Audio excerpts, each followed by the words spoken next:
Olá, vamos começar com uma pergunta que, assim, parece um nó na cabeça. E se a traição, em certas circunstâncias, for na verdade um ato de profunda lealdade? E se a obediência cega a uma regra for, no fundo, um desrespeito à própria vida que essa regra deveria proteger? Pois é, essa é exatamente a tensão que pulsa no centro do livro que a gente vai analisar hoje. A Alma Imoral, do Rabino Newton Bonder. É uma obra que pega nossas noções mais confortáveis sobre certo e errado, corpo e alma e vira tudo de cabeça para baixo. Exatamente. O livro é quase uma resposta direta, um contraponto à psicologia evolucionista, que muitas vezes nos enxerga como um animal moral, sabe? Aquele ser cujo principal objetivo é a autopreservação, a sobrevivência do corpo, da espécie. E o Bonder joga na mesa um conceito muito mais inquietante, o da alma imoral. Sim. E a nossa missão aqui é desvendar o que isso realmente significa. Como assim a alma, que a gente geralmente associa à virtude, é imoral? É uma provocação poderosa. A tese de Bonder é que a alma não é a guardiã da moralidade, mas sim a força transgressora dentro de nós. É, assim, a parte do nosso ser que nos compele a evoluir, a romper com o que é seguro, com o que é estabelecido. E muitas das vezes essa evolução acontece através do que a sociedade ou a tradição enxerga como erro, como desobediência ou até mesmo traição. Ok, vamos desempacotar isso porque a ideia é complexa. Para entender essa tal alma imoral, acho que a gente precisa primeiro firmar o pé no oposto dela, né? No que o livro chama de corpo moral. Perfeito. O corpo moral é a nossa dimensão guiada pelo instinto de preservação. É a parte de nós que ouve o mandamento bíblico crescei e multiplicai-vos como sua diretriz principal. Sobreviver, reproduzir, garantir a continuidade. Ah, entendi. Para o corpo, o futuro ideal é uma repetição segura do presente. Qualquer desvio é uma ameaça. Exatamente. E para se proteger dessa ameaça, esse corpo cria o que a gente chama de moralidade. As regras, as leis, os costumes. Tudo isso. O Bonder usa uma metáfora fantástica. A moralidade, as tradições e os contratos sociais são as roupas que esse animal moral inventou para se sentir seguro, para cobrir a sua nudez, a sua natureza instintiva. A imagem de Adão e Eva, né? É a grande imagem para isso. A história de Adão e Eva no Jardim do Éden, no momento em que eles comem o fruto proibido, eles percebem a própria nudez e sentem vergonha. A primeira coisa que fazem é se cobrir. Esse ato de se cobrir é o nascimento da consciência moral, da criação de regras para gerenciar a vida. Certo, isso faz todo sentido. O corpo quer segurança, então cria regras. Mas aqui é onde entra o pulo do gato. Onde que a alma se encaixa nisso? Porque o Bonder propõe que a alma não é uma una, uma entidade flutuando por aí. De forma alguma. E essa é a parte mais fascinante do livro. A alma é parte do corpo. Mais especificamente, ela é a parte transgressora do corpo. A parte transgressora? É o impulso que nos diz, olha, isso aqui não é mais suficiente, a gente precisa de mais, a gente precisa mudar. Enquanto o corpo busca a preservação, que leva à repetição, a alma busca a transcendência. E isso exige ruptura. Espera um pouco. Então o livro está invertendo tudo. O primeiro grande ato humano na Bíblia, comer o fruto, que a gente sempre viu como o pecado original, é na verdade o primeiro ato da alma. É exatamente essa a leitura. Não é um ato de obediência que funda a humanidade, mas um ato de transgressão.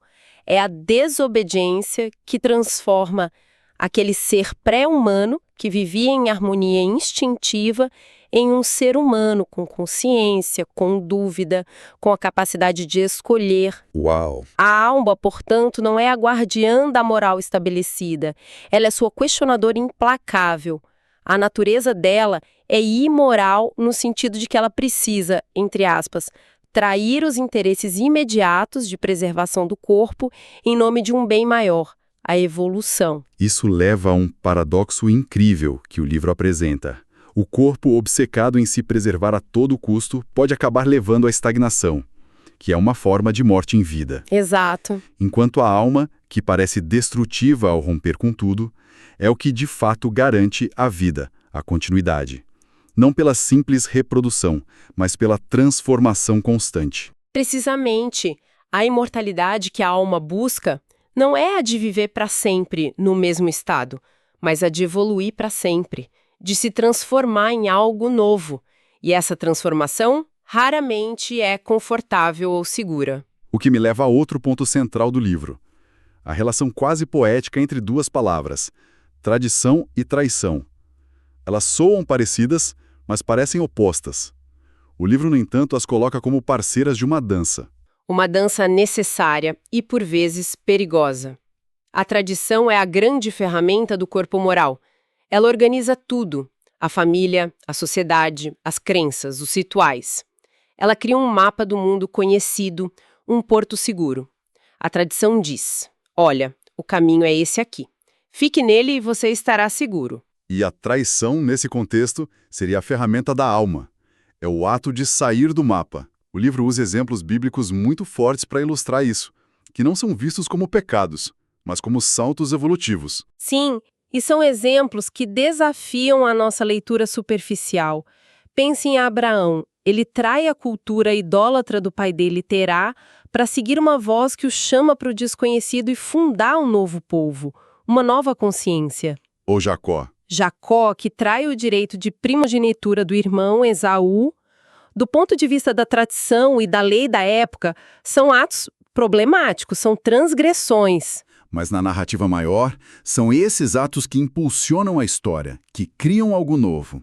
E isso me lembra de outra distinção importante que o Bonder faz, a diferença entre o fora da lei e o transgressor. Não é a mesma coisa. De jeito nenhum. Essa distinção é crucial. O fora da lei, o perverso, é alguém que quebra as regras por puro egoísmo, para benefício próprio, sem oferecer nada em troca. Ele opera dentro do sistema, mas o corrompe para si. A sociedade sabe o que fazer com ele, ela marginaliza ou prende. Ele reforça a necessidade da lei. O transgressor, por outro lado. O transgressor é muito mais perigoso para o status quo. Ele não quebra a lei apenas por quebrar. Ele a quebra porque a considera obsoleta ou injusta, e no ato da quebra ele propõe uma nova lei, uma nova visão de mundo. Como? Como Sócrates, Jesus, Galileu. Exato. Eles não foram vistos como meros criminosos, mas como ameaças existenciais à ordem vigente. Por isso, o transgressor muitas vezes se torna um mártir. Ele não quer apenas desobedecer, ele quer transformar. E o mais interessante é que uma coisa não vive sem a outra. A tradição, se não for desafiada pela traição do transgressor, ela se torna rígida, estagnada e morre. Pois é, e a traição, sem uma tradição sólida contra a qual se rebelar, é só caos, não tem direção. É uma tensão eterna. Mudar, como o livro afirma, é se expor ao erro absoluto. É arriscar tudo, trair o que era seguro, em nome de um futuro que ainda não existe. Exatamente. Isso me leva a pensar. Se a alma nos empurra para esse território arriscado da transgressão, ela deve operar com uma lógica muito diferente da nossa, né? Da nossa lógica cotidiana, a lógica do corpo moral. Como que o livro descreve essa lógica da alma? Ele a descreve através de paradoxos e de uma sabedoria que subverte o pensamento linear. A ideia central é que existem obediências que desrespeitam a vida e desobediências que a respeitam. A questão é, como saber a diferença? E para isso, o livro mergulha na tradição judaica, especialmente no Talmud, para encontrar exemplos dessa lógica. E são exemplos fascinantes. Tem um que me marcou muito sobre julgamentos de pena capital. Sim, a regra que diz que se um tribunal, por unanimidade, condena um réu à morte, o veredito é inválido e o réu é absolvido. O que parece um absurdo à primeira vista. Se todos os juízes concordam, não deveria ser a prova máxima da culpa? A nossa lógica diz que sim, mas a lógica da alma desconfia. A unanimidade é vista como suspeita. Ela sugere que não houve debate real, que não houve atenção da dúvida, que talvez um viés de confirmação tenha tomado conta da sala. A ausência de uma voz dissonante. Exato. É um sinal de que algo está mecanizado, sem vida. E o insight aqui é poderoso. A verdade que não admite dúvidas é frágil. A alma, nessa visão, ela prospera na incerteza, no debate, não na certeza absoluta. Tem outro conceito que ilustra isso muito bem, o de Maret Haim, O olhar dos olhos. O exemplo do cheeseburger vegetariano é ótimo para explicar. É perfeito. Imagina uma pessoa religiosa cuja fé proíbe misturar carne e laticínios comendo um cheeseburger feito de plantas em público. Intrinsecamente, na essência do ato, não tem nada de errado. Nenhuma lei foi quebrada. Certo. Mas, para quem musê de fora, para o olhar dos olhos, a aparência é a de uma transgressão. E essa percepção pública torna o ato, naquele contexto específico, problemático, errado. Ou seja, o que é objetivamente certo pode se tornar contextualmente errado por causa da percepção. No mundo de hoje, isso seria como uma figura pública que faz algo perfeitamente legal, mas que parece antiético. E essa percepção acaba se tornando o problema principal, né? Exatamente. E o inverso também é verdadeiro e talvez ainda mais importante. O certo pode se tornar errado, mas o que parece errado pode se tornar profundamente certo. A história da mulher pobre que vai até o rabino na véspera do Shabat é a ilustração máxima disso. Ah, sim. Ela só tem dinheiro para comprar ou as velas para o ritual ou pães para alimentar os filhos. Isso. E pela letra da lei, a tradição exigiu o acendimento das velas. O ritual vem primeiro. E o rabino, seguindo a regra, responde: compre as velas. Mas então, a história conta que uma voz dos céus repreende o rabino. A voz diz que a resposta correta era pães, porque naquele momento a necessidade humana, a vida, a fome das crianças se sobrepôs à regra ritual. O que era ritualisticamente errado se tornou humanamente certo. O espírito da lei superando a letra da lei. Essa é a alma falando mais alto que a tradição. Todas essas ideias se conectam em uma metáfora final que o livro usa, que é talvez a mais poderosa de todas: a travessia do Mar Vermelho, a saída do Egito. Que em hebraico é Mitzraim, e a raiz da palavra significa lugar estreito. Isso é fundamental. A metáfora não é sobre um lugar geográfico, mas sobre um estado de ser, uma condição de restrição. Que interessante. Então, todos nós, em algum momento, estamos no nosso Egito pessoal. Pode ser um emprego que já foi bom, mas que agora nos sufoca, um relacionamento, um sistema de crenças. Um lugar que já foi seguro, mas se tornou uma prisão, um lugar estreito. E quando finalmente a gente toma a decisão de sair desse lugar estreito, a gente se depara com o inevitável.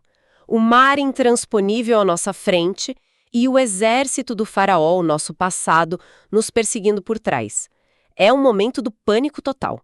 E nesse pânico, o corpo moral reage de 4 maneiras, baseadas nos 4 acampamentos descritos na tradição. A primeira reação é querer voltar, não é? A nostalgia da prisão. Pelo menos lá no Egito a gente tinha comida, tinha uma rotina. É a segurança do conhecido, mesmo que seja ruim. Exato. É o corpo gritando por previsibilidade. A segunda reação é lutar, tentar enfrentar o exército do faraó, mudar a realidade externa pela força bruta, o que seria um massacre inútil. É a tentativa de controlar o incontrolável. A terceira, que me parece a mais desesperada, é simplesmente se jogar no mar. É o desespero, a entrega, a ideia de dar fim à vida para acabar com a angústia. E a quarta reação é orar. Mas não uma oração de ação, e sim uma oração paralisante. Esperar que um milagre aconteça, ou que o futuro magicamente se torne igual ao passado, mas sem dor. Que Deus resolva tudo sem que a gente precise se mover. E o livro é claro. Nenhuma dessas 4 reações é a solução da alma. A resposta que vem de Deus para Moisés é desconcertante, quase um anticlímax. É simplesmente: diga ao povo de Israel que marche. Apenas isso. Marche. Para onde? Para dentro do mar. E a tradição judaica acrescenta um detalhe crucial que não está explícito na Bíblia. O mar não se abriu imediatamente. O povo hesitou. Sério? Sim. Então, um homem, chamado Naashon, da tribo de Judá, simplesmente começou a andar para dentro da água. Ele andou, com a água subindo pelo joelho, pela cintura, pelo peito. A tradição diz que somente quando a água chegou ao seu nariz, prestes a afogá-lo, o mar finalmente se abriu. Uau! A lição é de uma força imensa. É a síntese de tudo. A mudança não vem de uma intervenção mágica enquanto a gente espera parado. Ela vem de um ato de coragem em meio à incerteza absoluta. O Nashon não esperou o mar se abrir. O ato dele de marchar fez o mar se abrir. O futuro só se revela quando temos a coragem de dar o primeiro passo no desconhecido. Uma nova realidade se formará do outro lado. É o ato de fé supremo da alma imortal. Essa análise toda do livro nos deixa com uma reflexão final, eu acho. Nós todos temos nossos lugares estreitos, nossas tradições pessoais que já não nos servem, e todos temos medo do mar à nossa frente. A pergunta que fica é: em quais áreas da nossa vida estamos parados na margem, escolhendo uma das 4 reações do corpo, quando a única resposta da alma é simplesmente marchar? Gostou desse episódio? Já deixa seu like e se inscreva no canal Glosando para mais.